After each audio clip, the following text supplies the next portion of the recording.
Welcome to Talk 204, a podcast where we engage with our community, celebrate our successes, and build meaningful connections.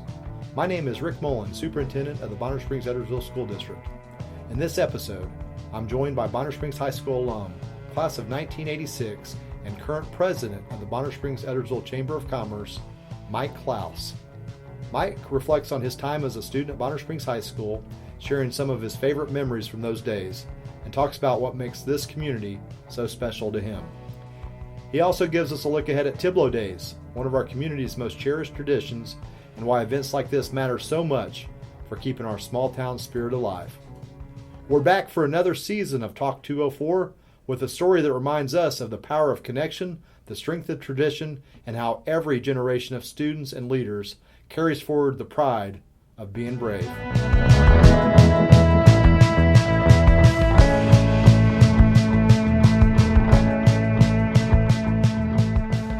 Our guest today on Talk 204 is 1986 Bonner Springs High School graduate Mike Clouse. Mike, welcome to the show.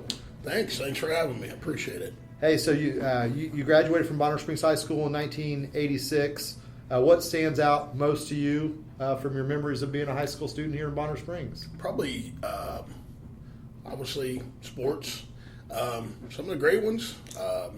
Had a lot of good teachers. Trying to think, Miss Kimbrough was always great. Mr. Midner.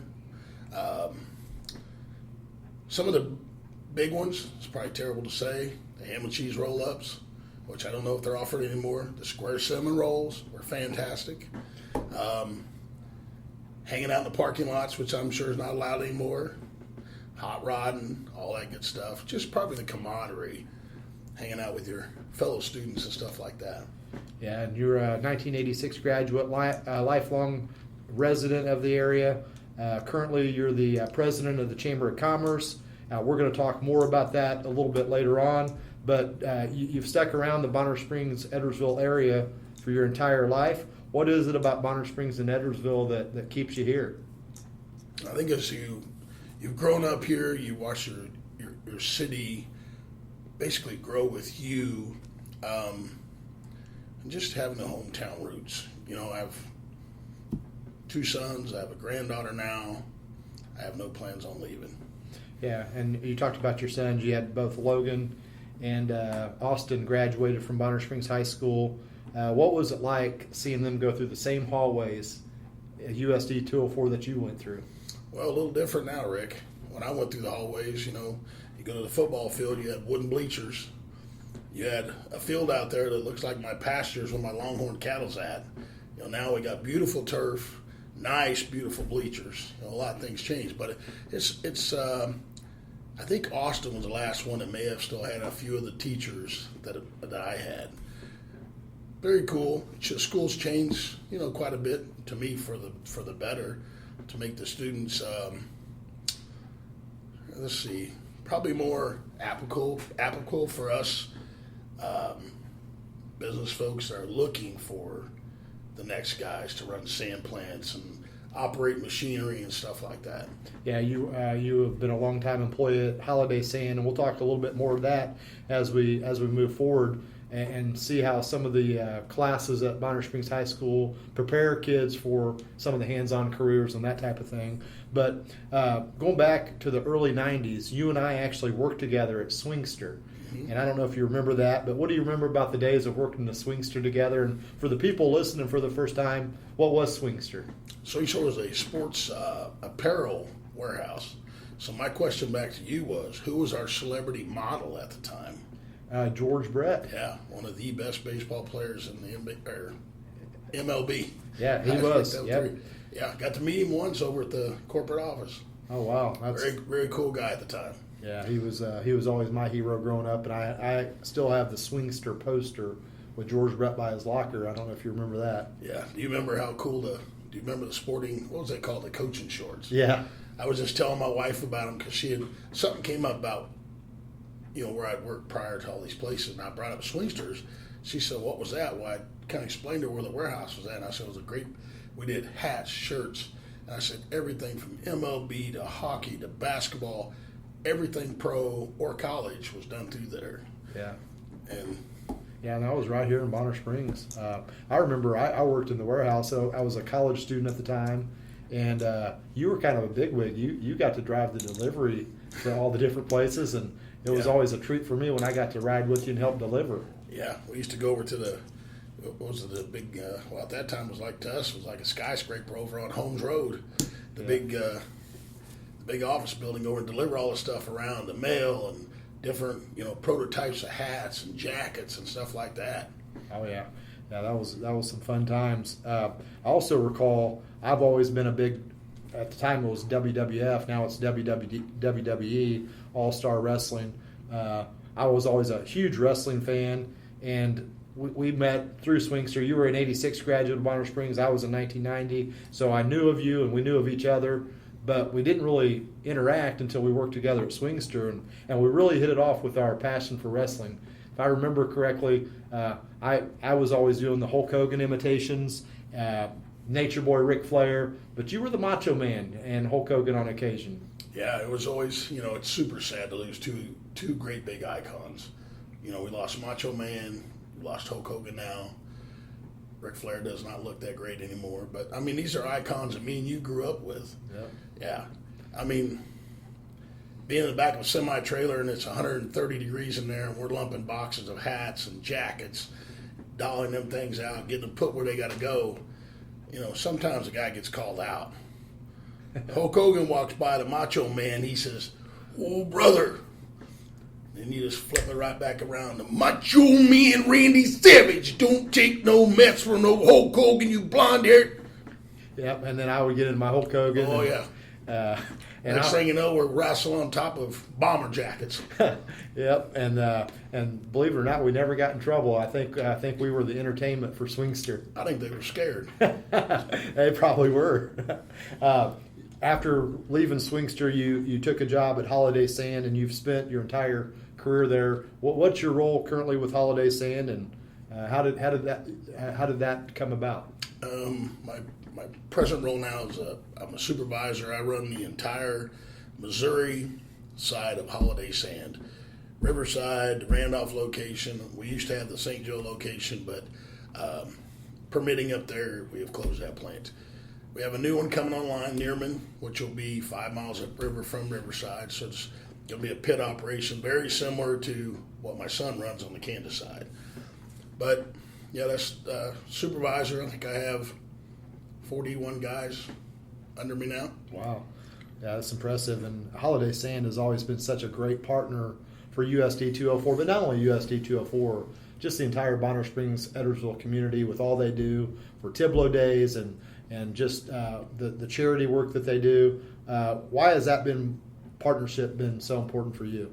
Well, the big thing for USD 204, I'm a big believer in, and I express this so much to our HR department, they go out and they try to bring the kids into shadow and all that stuff to come to us. And I don't want them to go more rural than go into the city schools, because I feel like there's more guys out there like me and you that'd be interested in them kind of roles and them jobs.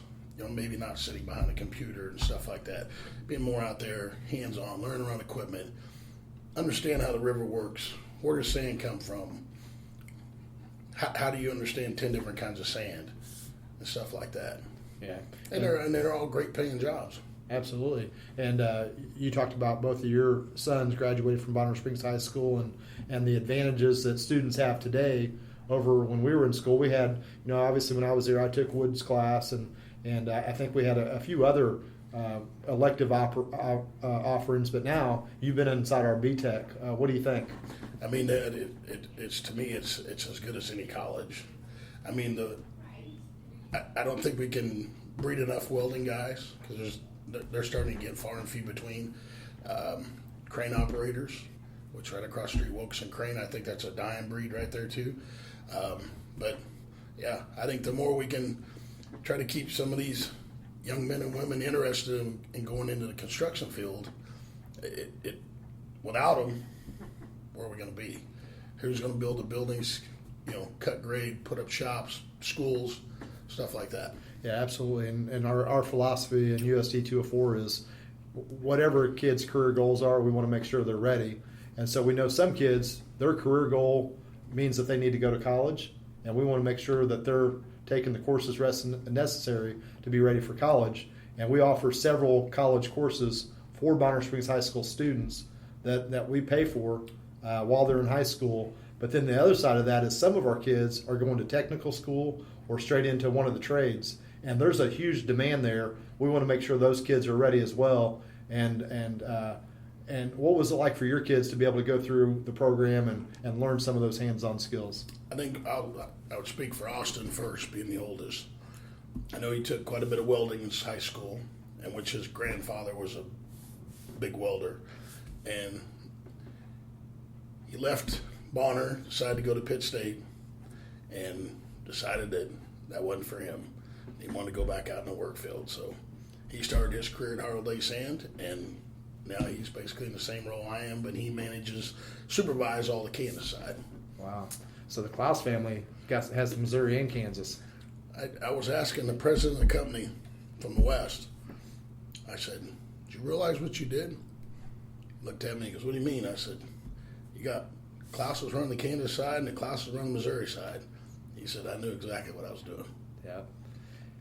So in a great story of, the president that runs the West, and I mean the entire West of Holiday Sand and Stone, he's Bonner Springs alumni.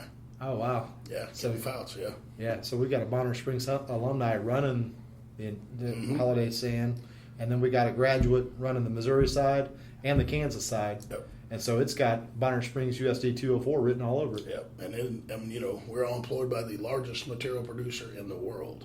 Wow. Yeah. That's impressive. Very much. Yeah. So when you think back on some of your high school experiences, were there any classes that you took that kind of prepared you for what you're going to do in your career? Or was there a moment where you decided, this is the route I'm going, I'm really good at working with my hands and doing those types of things? I really enjoyed, there was a teacher named Mr. McDonald. He taught wood class. They would have been the old junior high, which 1918 building. Did woodworking there.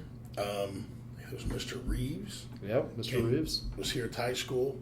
Mr. Burns was my welding teacher. I think those two guys, taught you a lot about using your hands, understanding how to fabricate and stuff like that. So I thought to myself, I'm not really a college guy, and I wanted to graduate and get on out in the work field, move on, get started having a family, buy a house, do all that. And you've been highly successful. You are the president of the Bonner Springs Edwardsville Chamber of Commerce. And, what drives your passion for supporting local businesses and schools? To me, number one, you live here, you want to continue to just drive commerce into our town. Without bringing commerce, without trying to help support local business, but I try to do that all the time, you end up with a town that just starts slowly deteriorating and disappearing. Mm-hmm. So, Tiblow Days. I came here as a small boy just like you did, and we kind of look at it, what it was then, and nothing negative to say. That's just how it started. I believe the Rotary Club, I was listening to some of the stories the old guys were telling me, the Rotary Club actually started Tiblow Days. And then it just kind of slowly moved over and the Chamber of Commerce took it.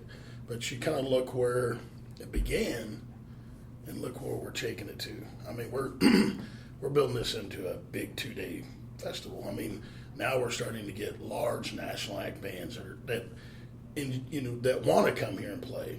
Our stages are getting bigger. The vendors, I think, the girls will probably kill me, but I think they're up to 250 vendors on the streets. Wow. The parade, Dr. Abbott has had that thing for so many years and done such a fantastic job. But it just keeps growing every year. I mean, the amount of politicians that want to be in that parade, the floats, the stuff like that.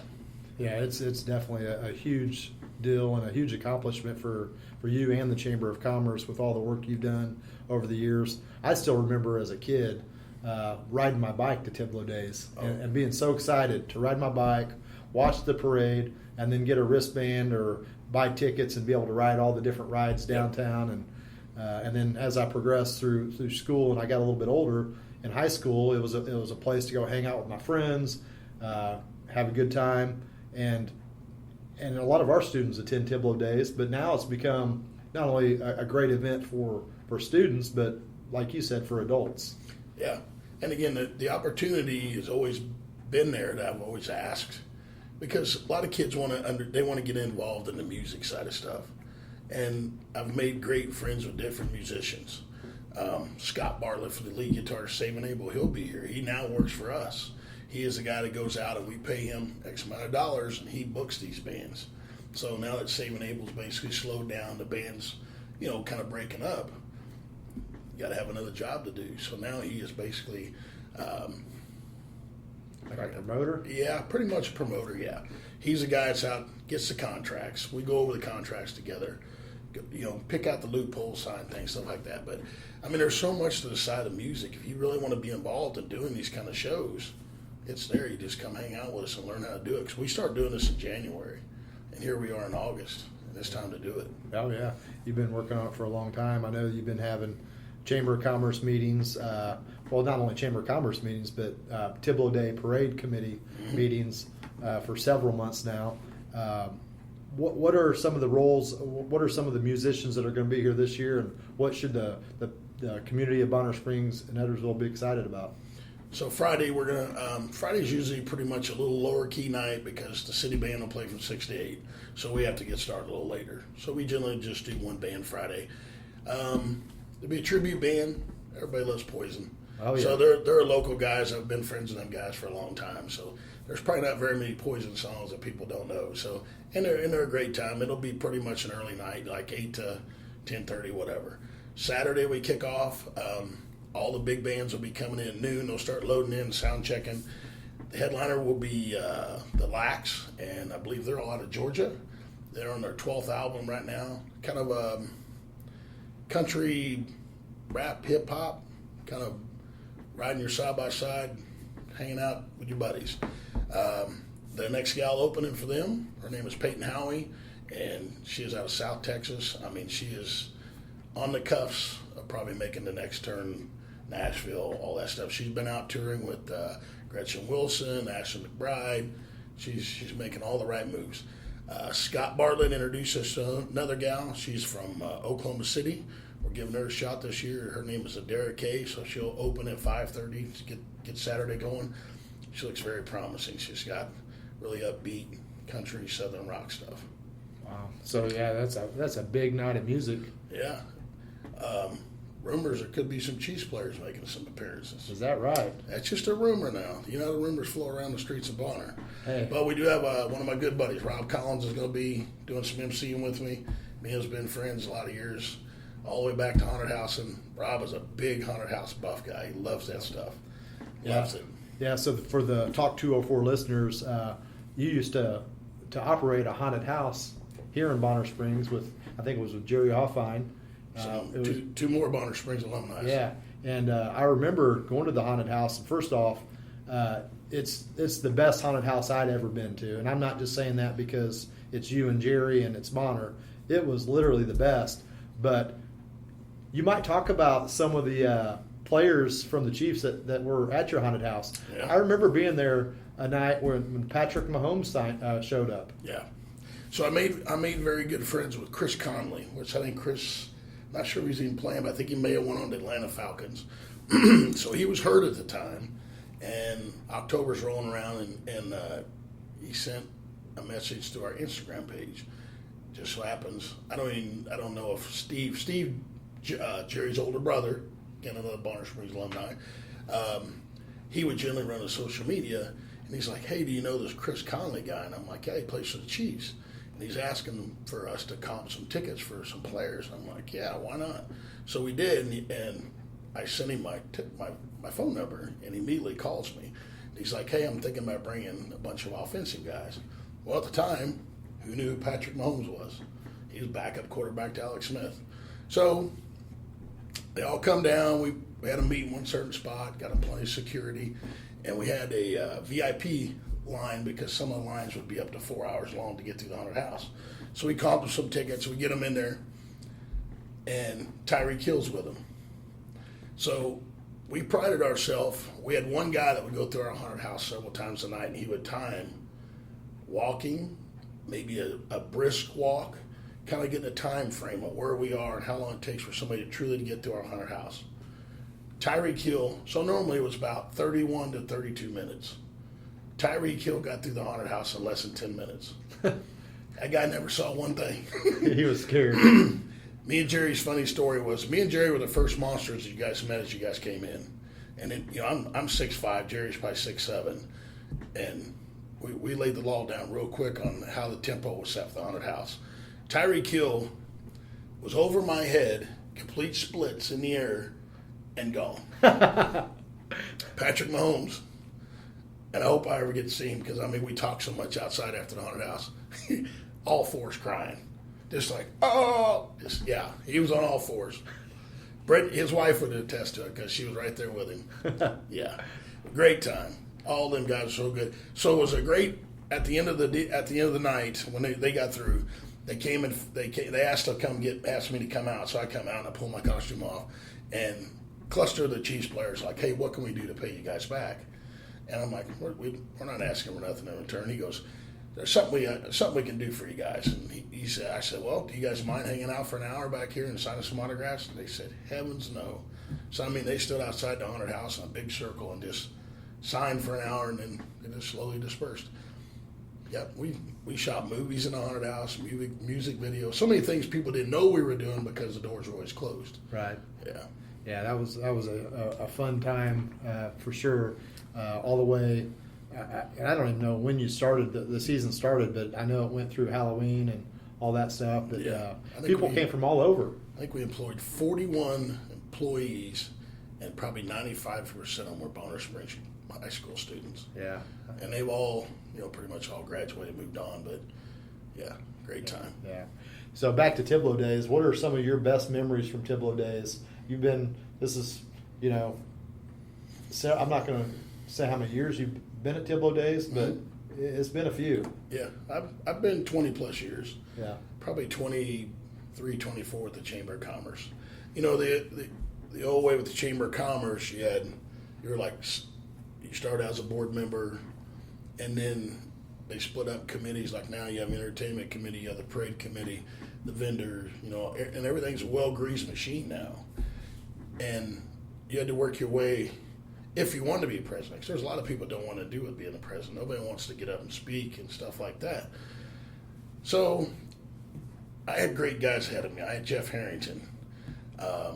Mike Holloway was ahead of me. So I'm sitting back and I'm watching these guys. And I always had a lot of respect for all these guys. And I thought, man, I'm going to throw my hat in the ring just kind of see if I can do it. So I became the second vice president of the Chamber of Commerce. And I thought, yeah, man, I'm kind of big stuff here. So we move on. Next following year, I get moved up to first vice president. Something happened with Mike Holloway. Wasn't able to. I don't remember what it was, but I'm first vice president right behind Jeff Harrington. So I had not done any public speaking or anything like that yet.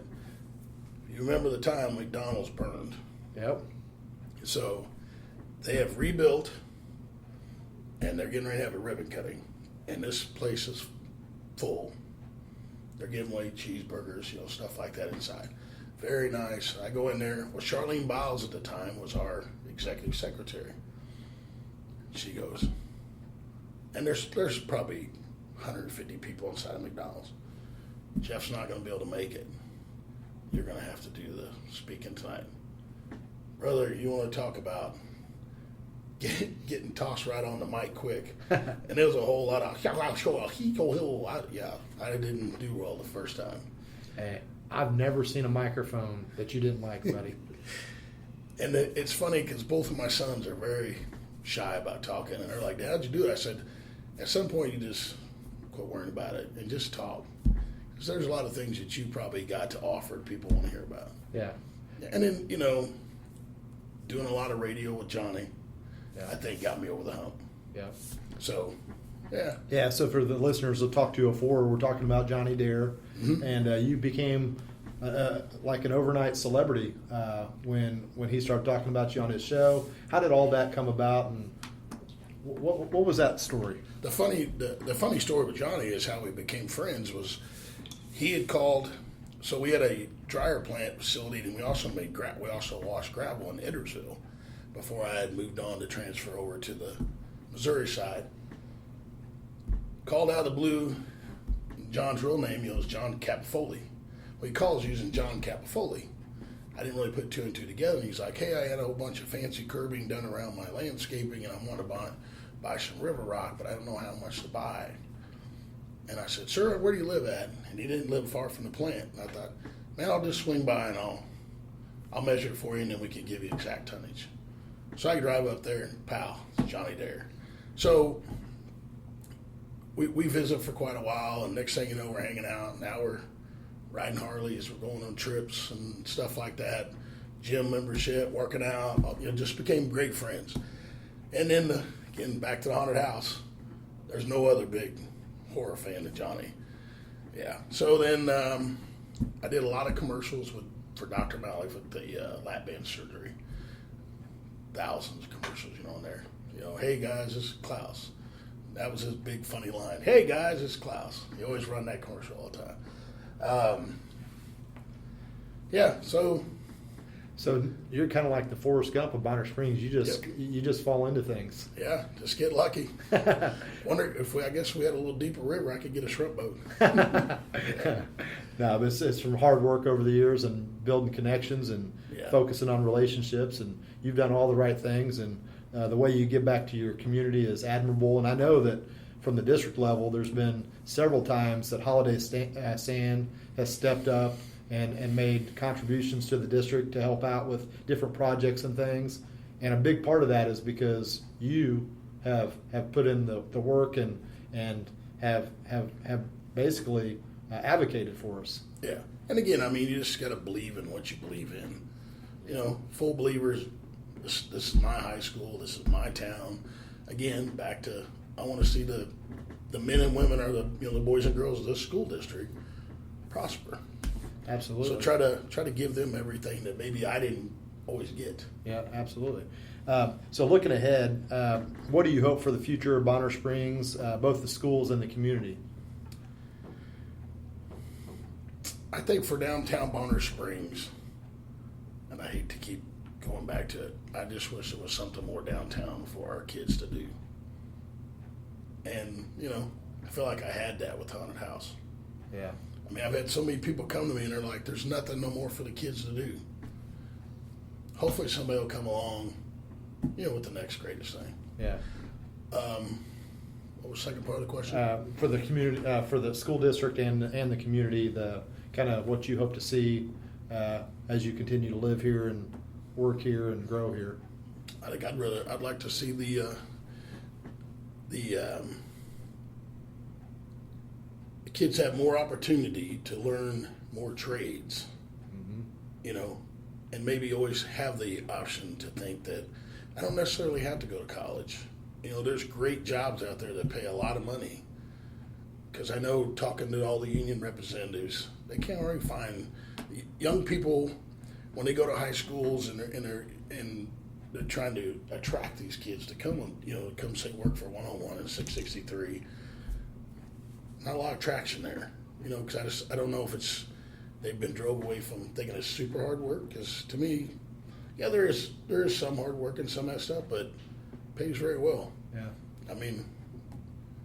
I look at all my employees and what they drive. They're driving 90,000 BMWs. Yeah. I'm thinking, wow, I never had a 90,000 BMW. Yeah. Yep. Yeah. Yeah. If you could give today's students one piece of advice based on your own journey through USD 204, and then as you've grown as an adult and now a community leader, what would that advice be? Pay attention to your math teacher. Probably study a little better in English. And don't be afraid to stick out.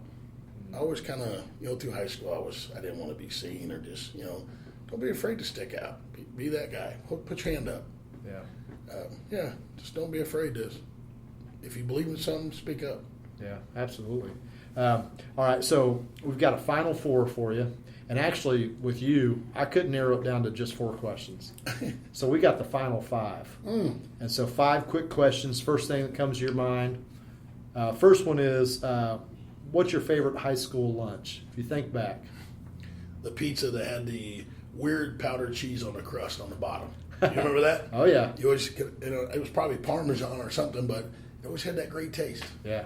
Well, speaking of that, we're talking about school lunch, but then also Tiblow Days is coming up this weekend. What's your favorite? Corn dog, KC's corn dog. Okay. And guess where it's at? Right beside the stage. Oh, wow. Ain't got far to go get them.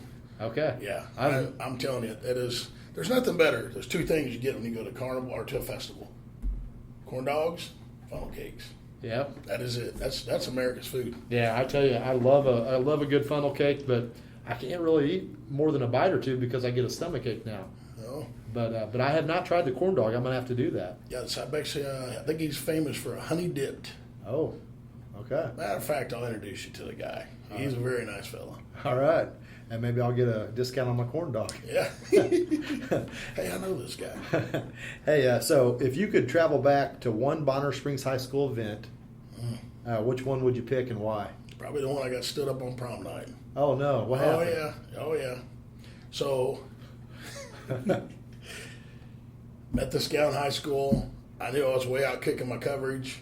She went through a breakup with a boyfriend. Oh, man. We're together now. Got my class ring, all this. So anyway, my buddy Troy and Kenny, we're all planning on going to prom. I think it was our junior prom. Got tuxes. I had a mullet. Got my hair all pretty much cut off. Going to look presentable. 2 hours before our limo was coming, we all three pitched in to split a limo. She's back with her boyfriend. Whoa. Oh, yeah.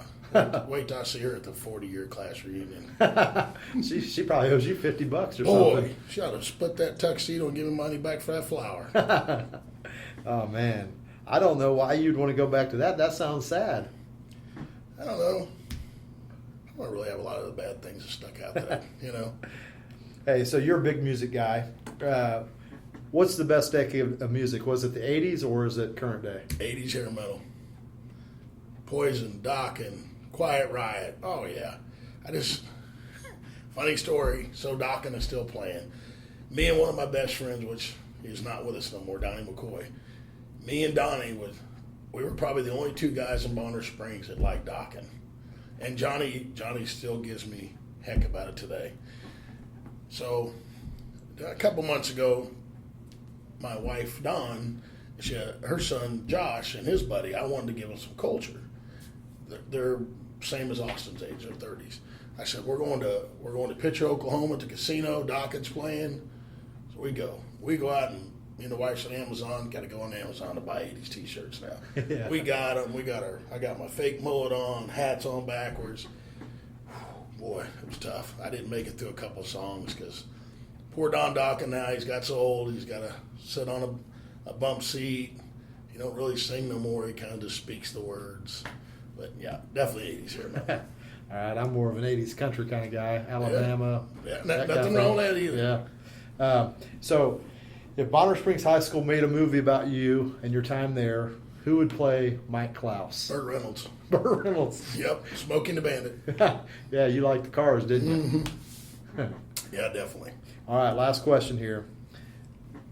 A lot of people may or may not know this, but you once went viral when a video of your son accidentally hit you with a golf club. Yep. What's it like to be the guy that got hit by the golf club? Well, I just got recognized by Justin Reed from the Chiefs. I went to a charity auction with Paul Barrett, and they were auctioning off all these high-end bourbons. It was all for, I think it was muscular dystrophy or Special Olympics. But Justin Reed standing there, he kept staring at me. And I told Paul, I said, dude, I've met him before, I think. But Paul goes, no. He goes, I think he's a big, because they had played golf that day and they come back for the charity auction. He goes, he's a big golf player. And he goes, I think he knows who you are. So we walk over, Paul introduces me, and he goes, Guy, you're the guy that's on the golf video, ain't you? And I said, which one? And then he says it, and he goes, do you know how many times we watched this in the locker room at Arrowhead? And I'm like, that is awesome. Yeah. I mean, all the way to, like I was telling you a little earlier, being in the woods on a side-by-side trip in Disney, Oklahoma, helping another guy, make an axle repair in the middle of nowhere, and a gal come up, tap you on the shoulder, and ask you if you're that guy. Yeah. My wife's been with me at Walmart when people just came out and approached me. Yeah, I was like, yeah, fought the collar. What's up, girl? Shoot.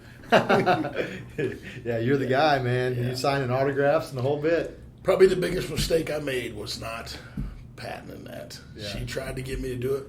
How do you know, though, when something like that happens? Oh, I got to run and get a lawyer and get this patent. Yeah. Because what happened was Logan and Josh, we were playing with, Josh Williams and Logan being the one that hit me with the golf club, they immediately filmed this and they think it's funny. Well, they upload it to Golf Gods. Yeah. So I have talked to a lawyer about buying, getting all my rights back to it. Once it left and went to Golf Gods, it's a public video. There's nothing more you can do about it. Wow. Yeah, that's a big. It was. Yeah. It It went made viral. it made it all the way to MTV to ridiculousness. Really? Yeah, I had people send it to me on my phone. Him making fun of it. That's hilarious. Yeah. Well, our guest again, Mike Clouse, Bonner Springs High School graduate, 1986, Chamber of Commerce president. Big weekend coming up. Mike, any last thoughts you want to share? Oh, get them cowboy hats and cowboy boots on. Get down there Saturday. Gonna be a country redneck throwdown. All right. Well, thank you for joining. Thank you for being on the podcast. All right, Mike, you can say it with me. It's a great day To be a brave. That's right. Snap into the Slim Jim, brother.